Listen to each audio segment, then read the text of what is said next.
কি করিস? চাচা একটা চাকরির ইন্টারভিউ দিতে গেছিলাম। আরে চাকরি কোথায়? যা মাঠে কামলা দিতে যা। চাচা এত কষ্ট করে পড়াশোনা করলাম, কামলা দিতে যাই কিভাবে? তোর আবার চাকরি? এই দেশে টাকা ছাড়া চাকরি নেই। এত পড়াশোনা করে সব টাকা নষ্ট। কি রে হালকা, তোর এই চাকরিটাও হলো না তাই তো?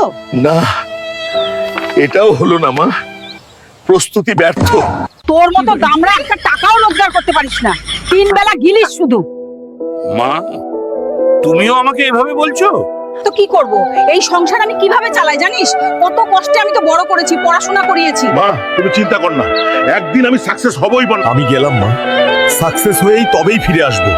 অনেক টাকা রোজগার করতে হবে। না হালকা মা, তুই যাস না।